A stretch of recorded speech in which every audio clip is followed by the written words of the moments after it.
يعني هل العربية السعودية تسمح لسفيرنا هناك أن يتحدث عن المنطقة الشرقية ومكونات الشعب السعودي وعن تنفيذ عقوبة الإعدام بالضرب على الرؤوس بالسيف وقطع الرقاب وجلد الناس اللي الآن حتى الحيوان لا يقبل جلده في المجتمع الدولي؟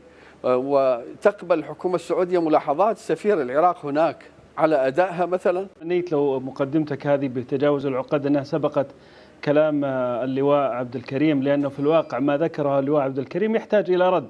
نعم عندما تفضل. تحدث عن يقول الإعدام في السعودية، نعم عن الإعدام في السعودية، وكأنه يتحدث من دولة اسكندنافية، ونعرف العراق وما يحصل فيه من حقوق الإنسان. نتمنى أن يحظى حقوق الحيوان بمثل ما يحصل حقوق الإنسان هناك كما يحصل الحيوان في العراق. على كل حال هذه من جهة أخرى. لا، هو هنا دكتور حمدان توضيح فقط لو سمحت لي، لو سمحت لي دكتور حمدان.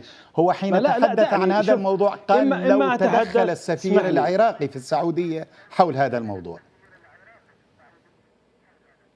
أولا لو كان لدينا ميليشيات في السعودية فليتدخل كما يريد، والدولة التي لديها ميليشيات على أرضها لا تحترم نفسها وليست بدولة، فلتحل حكومتها ولتبقى تحت هذه الميليشيات. دعنا نقولها. هذا هو. عندما يخرج إحدى هؤلاء إرهابي الميليشيات على التلفزيون ويقول شرف أنا أغتال سفير، هذا لا يمثل في الواقع، أنا لا أعرف يعني يمثل أي دولة في أي مكان في العالم، أنا لا أفهم هذه الدولة. على كل حال سأعيد إلى تهدئة الأمور.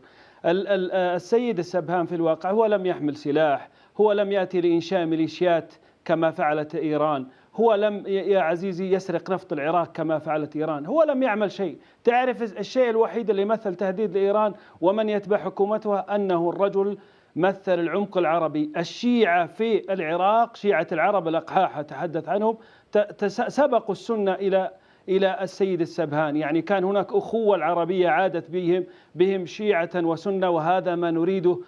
تدخلاتكم في اليمن وضرب الحوثيين بطريقة إثنية ومذهبية حقيرة بكل تحالفاتكم هذه، وقتل شعب لأنه يدافع عن نفسه، وعندهم مشاكل بيناتهم اليمني. ايش دخلكم باليمن؟ ذهابكم للبحرين، تدخلكم الآن في ما دخل هذا الآن في داخل سوريا. ماذا يسمي هذا العالم؟ عفوا، ما دخل اليمن اليوم؟ ماذا يسميه؟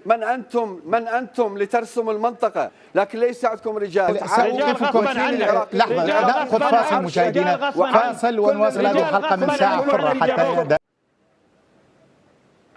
عزيزي حتى تكون عادل. تعرف هذه المشاركة لي الأولى وقد تكون الأخيرة إن لم تعطني حقي في الحديث، والناس كلها تشاهد وتعرف.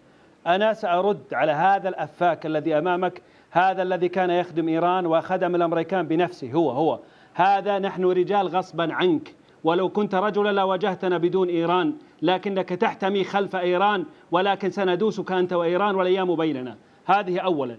ثانيا، إذا تحدثت عن هذا الموضوع أرجو أن لا يذهب ويهرب من الموضوع ليتحدث عن اليمن ويتحدث عن ما إيران بنفسها قالت أنها تحتلكم، وقالت أنها في عاصمة الدولة الساسانية، ولم تقل كلمة واحدة. لقد سكت مثل المرأة، والآن تريد أن تعلمنا. نحن بلاد الحرمين، إذا لم تعرف نحن قبلة المسلمين، وهذا هو مكاننا. إذا لا تعرف ما معنى قبلة الإسلام فأنت جاهل، لأنك لا تعرف ما هو الإسلام. هذا أولا. ثانيا، سليماني ماذا يفعل لديك؟ ماذا يفعل تقول؟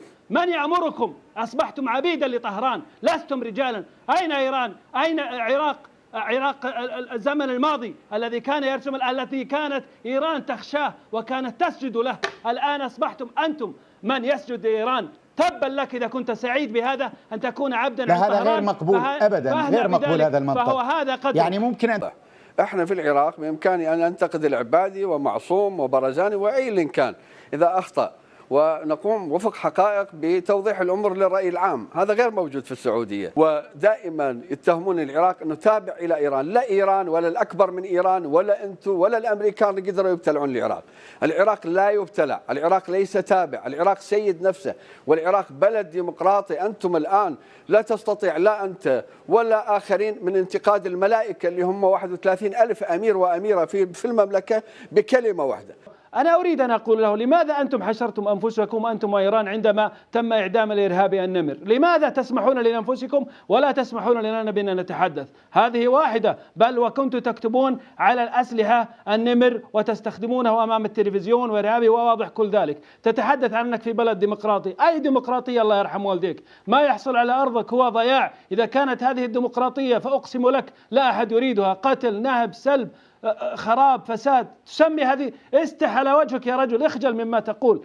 مرة أخرى يقول البدوية: يا سيدي هل تظن نفسك من جبال الألب أو تظن نفسك من دول اسكندنافية؟ كل العراق صحراء ومصر صحراء، كلكم بدو مثلنا. دعونا من هذا التعالي وتنظرون أنفسكم وكأنكم نزلتم من السماء.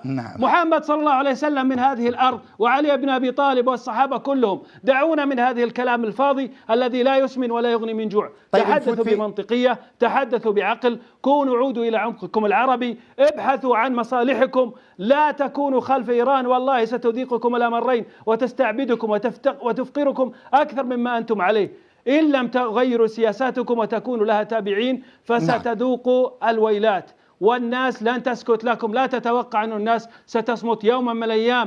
الناس سيقومون بعمل ميليشيات مثلكم لأنكم أنتم من أجبرتوهم، وسيقومون عليكم. والله عندها ستفر إيران ولن تستطيع حمايتكم. وبعدها ولا تمنص، ستندمون على ذلك إذا بقيتم خلف إيران ومن معها. نعم. وأنت لو كنت رجل اذهب إلى اليمن وأبقى معهم وستعرف ماذا سيحصل لك. اذهب إلى هناك، اخرج وساعدهم. أنت لواء، ساعدهم إلى اليمن، اذهب على ساحات القتال في اليمن. اذهب، دعنا نراك هناك.